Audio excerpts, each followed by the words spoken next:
All of a sudden I heard a motor running, one of these Victrola motors. Suddenly started going on by itself.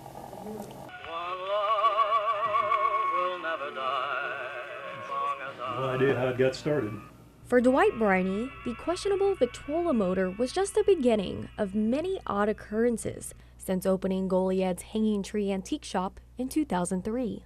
I think it all started with the clattering of silverware in the front. Similar movement along the shop walls. Of course, the gun falling off the wall. Falling kitchen utensils, just inches from the feet of customers. I can't get it to do. I've tried.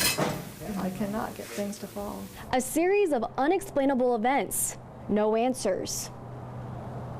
And Dwight and his wife Kathy say it wasn't until they finished compiling their huge collection of antiques near the end of 2003 that they realized that they might not be alone. That kind of cinched it for me that there's some weird things happening here. Built in 1900, the historic Denham building overlooks the city's hanging tree, where history reveals 24 years of court trials, including a war in the 1850s. Death sentences, lynchings were carried out under the tree limbs, claiming the necks of hundreds of men. There's strange things that happen here.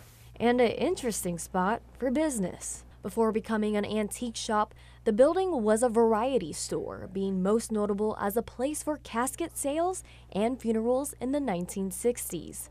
So it's seen its share of death. There have been some odd occurrences upstairs. But the owners don't believe it's the shop's history that's causing the eerie happenings. Most of the items in here are at least 50 to over 100 years old. So they've had a lot of contact with humans during that time. It's the treasures being passed down that stimulates Dwight's imagination. You kind of wonder if maybe some of the human emotions rubbed off on the items. Similar thoughts rubbing off on other customers. Somebody is in here besides Kathy and Dwight and myself. Bill Corey, who is the town's unofficial paranormal expert, also has many theories. I have felt things. I've felt cold breezes. I've smelled funny smells. And I've watched Kathy and Dwight, their expressions on their face when strange things happen when I'm not here. But what goes bump in the night isn't worth the price for these owners to give up their shop. At least, not yet. But on the other hand, I don't believe in ghosts. I always think there's some explanation for it. Or is there?